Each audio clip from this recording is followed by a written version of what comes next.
Magandang araw po sa inyo lahat. Welcome po sa Makapili TV. Viral po ngayon si Senator Tito Soto, si Senate President Tito Soto dahil sa kanyang mga remarks matapos nga maglabas ng hatol ang Supreme Court tungkol dito sa impeachment ni Vice President Sara Duterte. Balikan lang po natin nung si Chis Escudero pa ang Senate President bago siya palitan. In-archive nila yung impeachment ni Vice President Sara Duterte dahil nga nag-motion si VP Sara sa Supreme Court at kini-question nga nila yung legality nung pag-impeach ng House of Representatives, di ba, kay Vice President Sara Duterte. Ngayon, dahil doon naglabas ng result o ng hatol yung Supreme Court na sinasabi nga unconstitutional nga yung impeachment.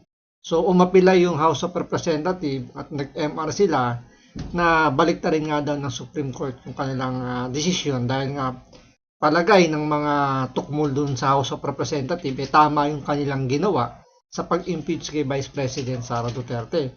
Ngayon naglabas na nga ng final na desisyon ng korte at sinasabi nga nila na unanimous ito. So lahat ng judge, maestrado ng Supreme Court bumoto na unconstitutional yung impeachment ni Vice President Sara Duterte. So ibig sabihin, palpak po yung ginawang proseso. Walang due process na ibinigay dito kay Vice President Sara Duterte. Pero hindi ibig sabihin acquitted na kagad siya. So hindi pinag-usapan dito yung yung merit ng kaso. Ang pinag-usapan natin dito yung naging proseso ng impeachment kay Vice President Sara Duterte kasi nga ini-question nila yung 1 year kumbaga ang ginamit nilang technicality para mahinto yung impeachment yung 1 year ban ng impeachment kasi nga 'di ba apat yung impeachment na isinampa ang inaksyonan ng House of Representatives yung pang-apat. So yung tatlong nauna, itinago lang ng Secretary General ng House of Representatives. So mali yung ginawa nilang proseso na yun kasi dapat yun, once na tinanggap yan ng Secretary General, dapat yan, iakit kagad nila sa Committee on Justice. So hindi ganun yung nangyari kay Vice President Sara Duterte. Tapos minadali pa nila, hindi nila binigyan ng due process, hindi pinasagot ang opisina ng Office of the Vice President. So, nagbotohan kagad sila ng biglaan. So, nakakuha sila ng 2/3 vote. So, nasa 200 plus na tukmol na congressman yung pumirma para i-impeach si Vice President Sara Duterte.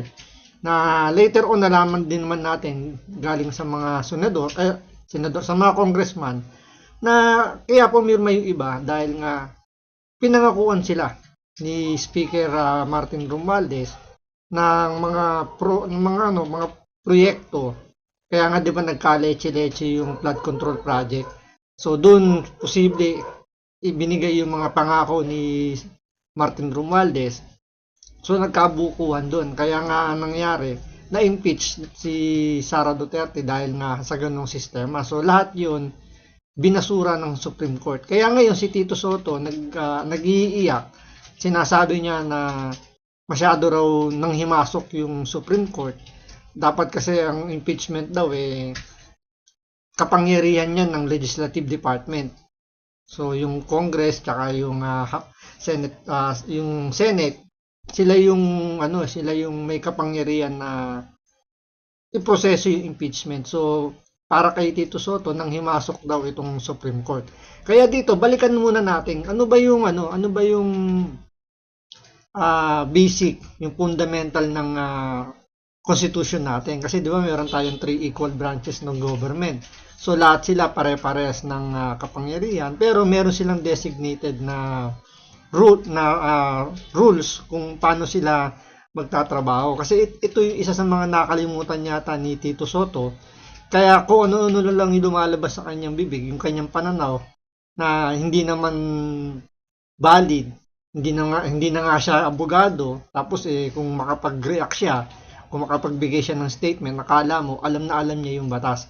So, balikan natin yung pinaka-fundamental muna. Ano ba yung kapangyarihan, ano ba yung trabaho ng bawat department like yung executive, legislative, tsaka yung judiciary para magkaroon tayo ng malinaw na usapan. So ito panoorin po natin, pero syempre bago ang lahat, kung hindi ka pa nakasubscribe sa Makapili TV, baka naman pwedeng pakipindot po muna yung subscribe button at the same time, palike na rin po ng video, wala naman pong bayad yan. Kaya pindot na. So ito, panoorin po natin. Okay, so we're back po in the 1987 Constitution of the Philippines, and yung relevant provisions po natin is number 1, Article 6, number 2, Article 7, and number 3, Article 8, the Judicial Department. So unang-una pa lang po, kung papansinin ninyo yung manner ng pag-set up nitong mga articles natin, ay makikita na ninyo yung wisdom behind sa setup po na ganito.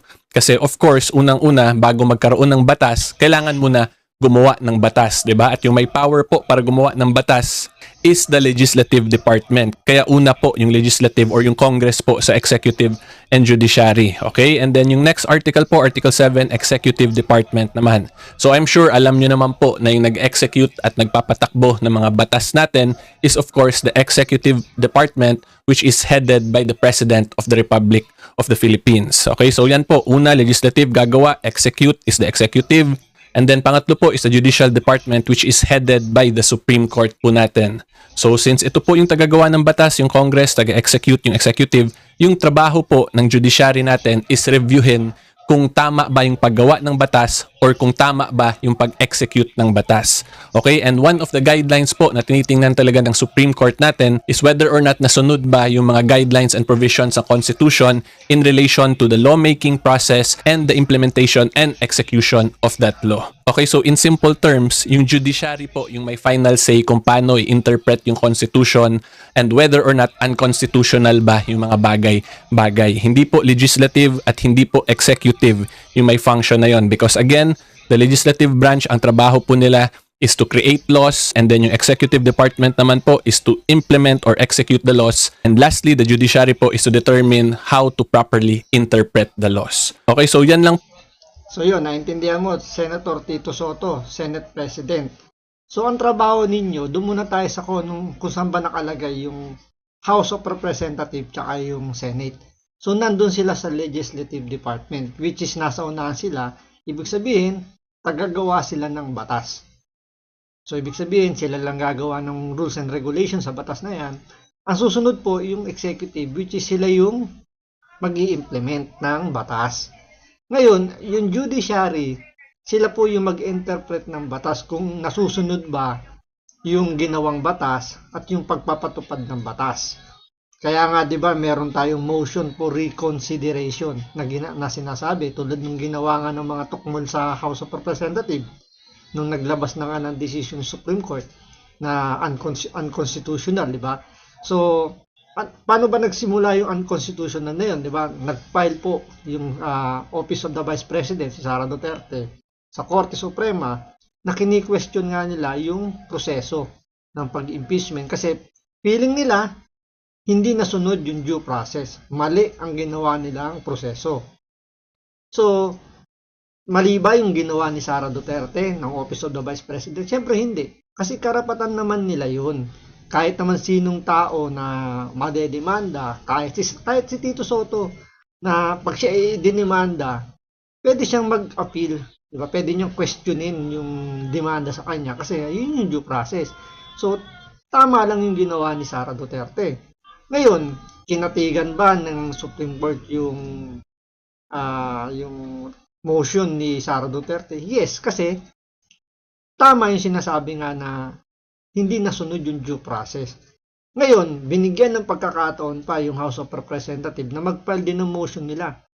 'Di ba? Yung kasi yung proseso 'di ba? Pinagbigyan pa rin ng korte kahit na unanimous na yung unang desisyon at sinabi na nga void ab initio, sabi nga ni Senator Marcolete. From the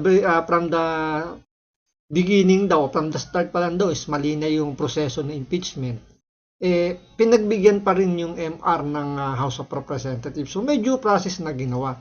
So, maling-mali rito yung sinasabi ni Tito Soto, ni Senator Tito Soto, na mali daw yung paghatol ng Supreme Court. So, ang dating kasi parang si Tito Soto yung may tamang argumento sa mga pinagsasabi niya na sumobra daw yung Supreme Court At yung nga, pinangihimasukan daw yung impeachment. So, maling-mali doon si Tito Soto kasi doon pa lang sa pwesto ng paggawa ng batas o yung pagkaka-categorize kung saan sila nakalagay, mali na kagad yung tinatayuan ni Tito Soto kasi nandun siya sa legislative, which is tagagawa sila ng batas, hindi niya sakop yung pag-interpret ng batas. So, may nagsasabi na mukhang naiinggit daw itong si Tito Soto dito kay Boying Remulla kasi si Boying Remulla nasa executive department pero na-bend niya yung law. Diba? Naalala niyo yung kay Pangulong Duterte na ang DOJ ang tumayong korte para madala si Pangulong Duterte dun sa dahig, which is dapat gawin dalin sa competent judicial authority. So korte dapat dinala si Pangulong Duterte bago dalin dun sa dahig. Pero ang nangyari, ang tumayong korte, yung DOJ. So bending the law. So siguro yun yung nakikita ni Tito Soto na bakit yung executive department, which is yung DOJ, nagawa nilang i-bend yung law, bakit siya, Senate President, hindi niya magawa. Diba? So siguro yun yung sinasabi nilang naiinggit daw si Tito Soto dahil yung executive nagawa yun pero siya hindi niya magawa-gawa dito dahil kumbaga hindi niya kayang banggain yung naging hatol ng Supreme Court. So doon pa lang may sablay na si Tito Soto gawa nga ng nanghihimasok siya doon sa kapangyarihan ng Supreme Court na hindi dapat.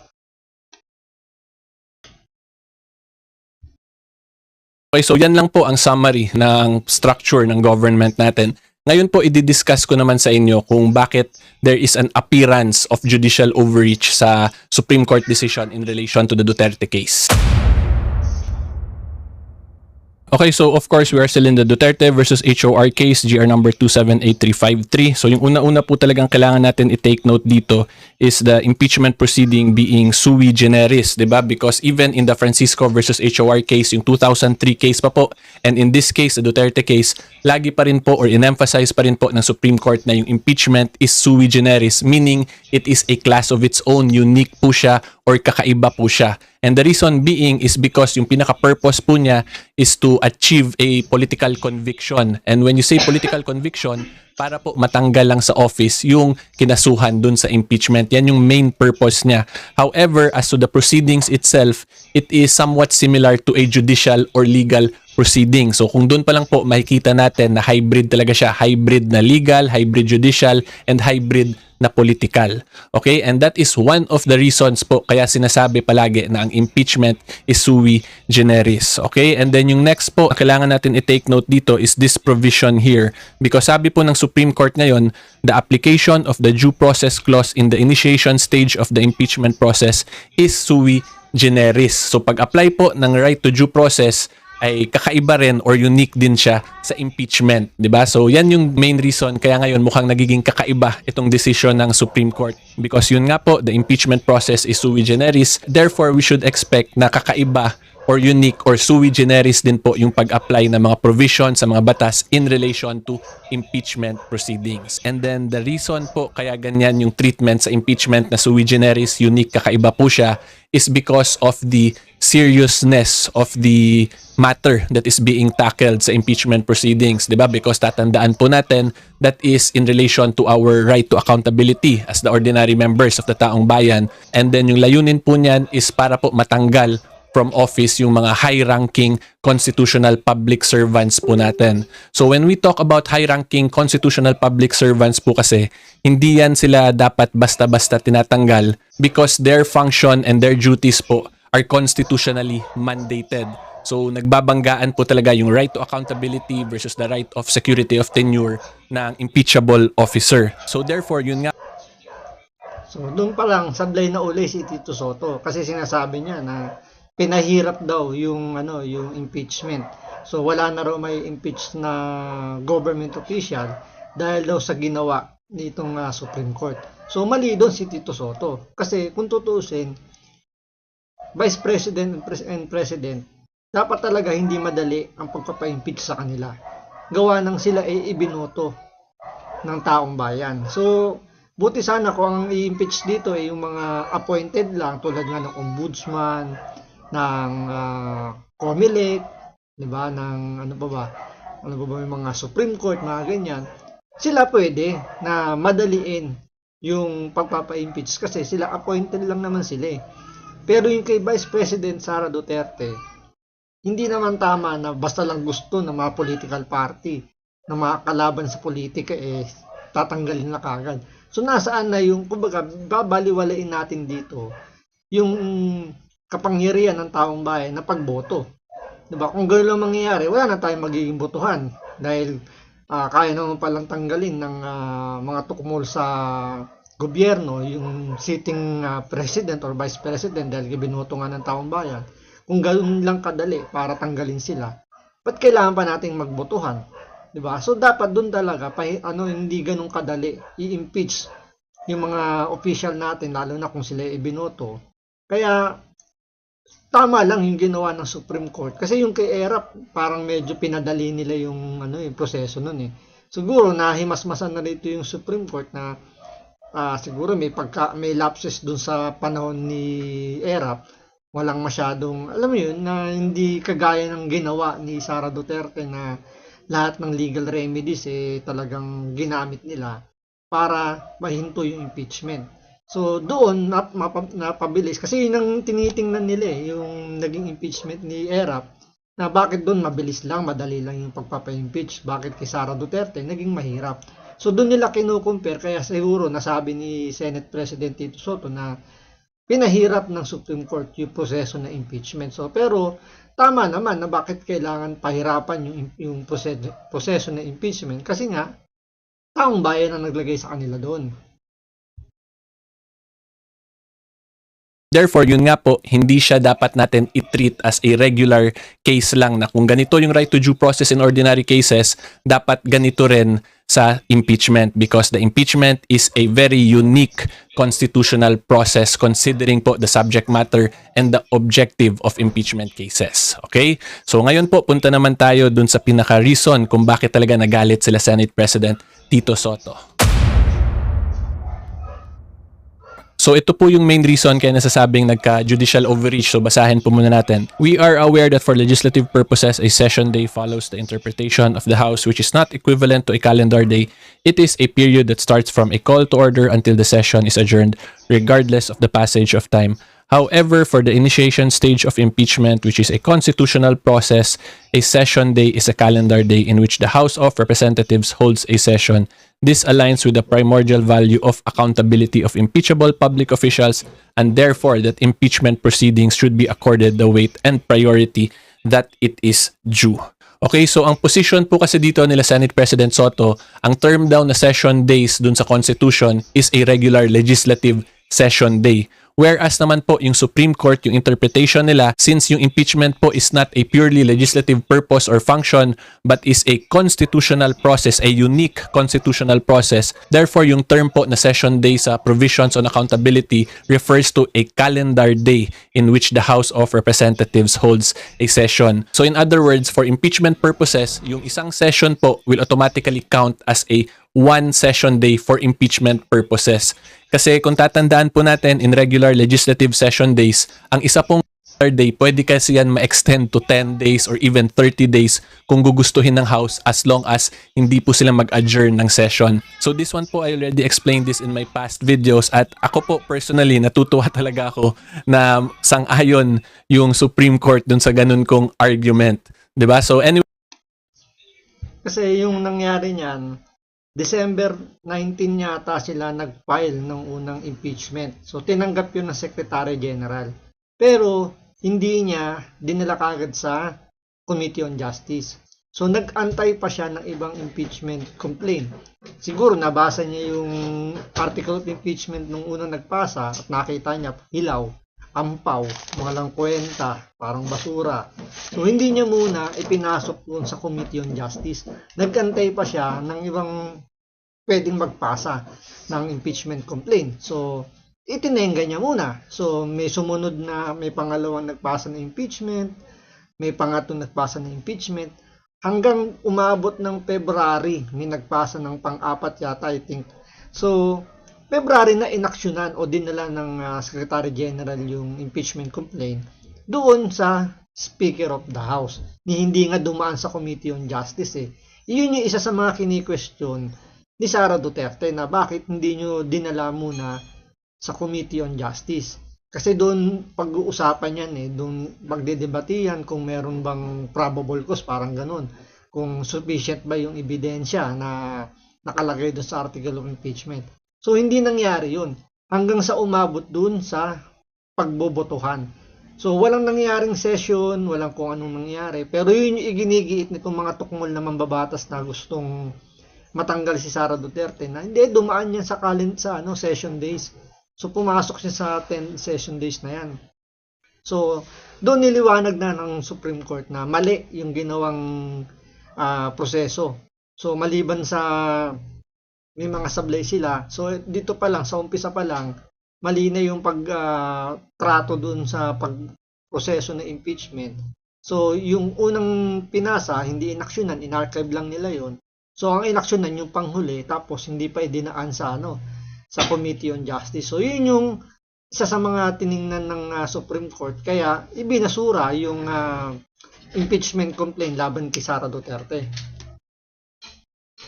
Diba? So anyway po, going back, ang main point dito ng Supreme Court is that yun nga po, the impeachment process not being a merely legislative process but a unique constitutional process, plus the seriousness, the gravity of the purpose of the proceedings, the impeachment proceedings. Therefore, hindi dapat maging ganun na regular legislative session day kasi pwedeng-pwede po yun madelay at abusuhin ng mga abusadong public officials. So that So, ibig sabihin, sa ginawang desisyon ng Supreme Court, lumalabas na abusado talaga yung mga tukmol doon sa House of Representatives na pumirma para i-impeach si Sara Duterte. So, yun lang magpapatunay rito. Kasi nga sinasabi naman nila rito na wag daw masyadong magsaya yung mga Duterte supporter dahil nga hindi naman dinismiss yung impeachment doon sa merit ng impeachment. So, ang nangyari, dinismiss ng Supreme Court yung impeachment dahil sa technical. Yun nga yung hindi binigyan ng due process. Diba? So, pero itong nagpapatunay na yung mga tukmol doon, sanay gumawa ng illegal. Diba? Dahil illegal yung ginawang impeachment, ibinasura ng Supreme Court. So, itong mga tukmol na to, talagang ang reason lang nila sa impeachment is political lang. Kasi alam naman natin, kapag ang Duterte nakabalik sa Malacanang, sigurado, maghihirap, magugutom na naman yung mga magnanakaw dyan. So that is in a way po ay protection na nilagay ng Supreme Court para hindi lang magkaroon talaga ng political persecution against mga kontrapartido. So yan po. And if you read actually the final note dito, in-emphasize din yan ng Supreme Court na the impeachment should not be used as a tool kung saan magkakaroon ng political persecution. Okay, and then we have to remember also one of the primary functions of the Supreme Court in Section 1 of Article 8 of the 1987 Constitution is they have the power to determine grave abuse of discretion. So if you apply it here po na regular legislative session day, ang bilang, pwedeng-pwede nga po yun maabuso according to the Supreme Court. And kung pwede po yan maabuso, therefore, that is within the power of judicial review to determine whether or not there was grave abuse of discretion. Okay? So, to make the long story short, kung ako po ang tatanungin ninyo, my professional assessment po is that there was no judicial overreach because number one, judiciary naman po yung may trabaho talaga, di ba, para mag-interpret ng Constitution. Therefore, kung ganun yung interpretation nila, plus the mere fact po na unanimous sila, walang kumontrang justice, mukhang yun talaga yung dapat na interpretation ng Supreme Court, 'di ba? And then number two, being that the argument na we should refer to a session day in impeachment proceeding as a regular legislative session day can easily be abused, di pasok din yun sa power of judicial review ng Supreme Court. And of course, lastly, the impeachment process itself being a constitutional process which is in a class of its own, sui generis, therefore expected po talaga dapat natin na meron siyang kakaibang treatment from all other cases or from all other matters. Okay? So hopefully klaro po yan. Okay, so ngayon So to make the long story short, yung mga nag-file ng impeachment noong 19th Congress kay Vice President Sara Duterte, mga abusado. Yun yung nagpapatunay lang dito. Hindi yung merit mo ng kaso. Baka labas dito yung merit ng kaso eh. Ito lang kasi maraming yung sinisigaw-sigaw ng mga yung mga Duterte haters na huwag kang masyadong magsaya kasi nga hindi naman ibig sabihin dinismiss ng Supreme Court acquitted na si Sara Duterte. Tama nga naman.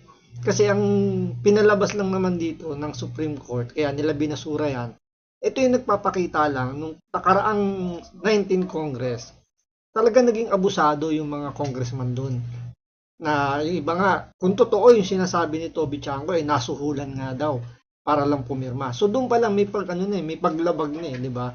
Pero bakit ang nangyayari rito? Parang wala namang nagpapile ng ethics complaint, wala man lang, alam niyo, walang nagdidemanda tungkol sa mga pinagagawa ng mga congressman natin na, alam niyo yun, na lumalabas parang pera-pera lang yung nangyari para lang tanggalin sa pwesto si Sara Duterte. Kaya nga napaka-importante nitong nilabas na Supreme Court decision na pinapakita talaga na yung 19th Congress, bukod sa yung budget natin, yung pinaka-corrupt na budget na sa kasaysayan ng Pilipinas, yung 19th Congress, yun din yung pinaka-abusado sa lahat ng mga Congress na dumaan kasi nga sinamantala nila yung kapangyarihan na sila yung may kapangyarihan na mag-impeach ng mga official na mga impeachable officer. Okay, so ngayon po, the next question naman natin, for discussion purposes, sabihin po nating may judicial overreach talaga yung Supreme Court. Ano naman ang remedy nating taong bayan against the erring members of the Supreme Court? At ang sagot po dyan is we are back in Article 11, Accountability of Public Officers. So medyo ironic po, di ba? Kasi yung sagot lang din po kung nang-abuso talaga yung Supreme Court justices, nag-judicial overreach sila, is impeachment process din po. Because under Section 2 po dito, members of the Supreme Court may be removed from office on impeachment. So kung tingin po sana talaga nila Senate President Soto, all the other public officers na nagka-judicial overreach, meaning may violation of the Constitution na ginawa yung Supreme Court, edi kasuhan po nila yung Supreme Court ng impeachment. That is the proper remedy po na binigay ng Constitution sa atin. Hindi po remedy na magagawa tayo ng mga statements kung saan mag-instill tayo ng hatred or anger towards the judiciary para lang ngayon ma-convince na magkaroon talaga ng charter change. Hindi po yun. Ang primary remedy po talaga natin is to file for impeachment cases if we believe there was a culpable violation of the Constitution na ginawa yung justices natin. So yun, ibig sabihin, Senator Tito Soto, kung meron kang complaint doon sa nilabas na desisyon ng Supreme Court, pwede mo pala ipa-impeach. Total, ikaw naman yung Senate President. So, meron kang kapangyarihan, malamang, di ba? So, meron kang power ngayon na i-impeach yung mga Supreme Court judges. Kuntsabahin mo na lang yung mga tukmol na congressman para mag-file ng impeachment, para sibakin yung mga yung 15 Supreme Court judge ng di ba? I-impeach nyo. Hindi yung mananawagan ka ng charter change. Ano yan, last option para matuloy yung plano mo na maging Vice President or maging Presidente ng Pilipinas since talunan ka na nga sa mga nagdaang presidential at Vice Presidential election. So ito na lang ba yung remedy mo na para makuha mo yung ganung posisyon? So parang gusto mo bang overtikan ngayon dito si Martin Romualdez na gusto rin maging Presidente or Prime Minister, na ang ginawa isinisingit yung People's Initiative. Kung hindi pa nasilip yan ng taong bayan, malamang nagpalit na tayo ng gobyerno at si Martin Romualdez na ngayon ang namumuno. So ngayon, ginagaya mo ba yung diskarte ni Martin Romualdez since nga na ibinasura ng Supreme Court yung desisyon ng impeachment, nasira na rin ba, binasura na rin yung yung parang nabasura na yung yung pangarap mo maging Vice President at Presidente. Bakit natin nasabing ganun? Kasi 'di ba may nakahaing ngayong impeachment kay Bongbong Marcos at itong February may magpapile din ng impeachment laban kay Sara Duterte. So kung if ever lang na hindi tuloy-tuloy yung impeachment ni Bongbong Marcos. So mananatili siyang presidente. Ngayon, kung yung kay Sara Duterte naman ay magtuloy-tuloy at masibak siya bilang Vice President, automatic ang papalit si Tito Soto. So walang kahirap-hirap, natupad yung pangarap ni Tito Soto na maging Vice President. Ngayon, kung sakasakali naman na after mabasura, magkaroon na ba ng 1-year ban rule yung impeachment ni Bongbong Marcos, following next year pag may nag-file ng impeachment, pwede yung suportahan ni Tito Soto. So pwedeng masipa si BBM. So uupong presidente ngayon si Tito Soto. 'Di ba? Kaya ganyan na lang yung yung sama ng loob nito ni Tito Soto kasi nga lahat ng pangarap niya bigla na lang natunaw. Sabi nga ng kantang Eraserheads, lahat ng pangarap ko bigla na lang natunaw dahil sa Supreme Court decision na pagbasura sa impeachment Sara Duterte. At ngayon, nakasalang ngayon ang impeachment ni Bongbong Marcos. Kahit nasabihin natin na moro-moro lang yun, what if, di ba? Magdilang na anghel yung mga Duterte supporter, masipa si Bongbong Marcos, si Sara Duterte ang magiging presidente. Posible si Tito Soto yung magiging vice president. So win-win solution pa rin itong ginagawa ni SP Soto kasi nga siya pa rin na makikinabang kung sakasakaling magtuloy-tuloy yung impeachment ni Bongbong Marcos at ni Sara Duterte. So hanggang dito lang po muna. Maraming salamat po sa panonood. Ingat po kayo lagi. God bless.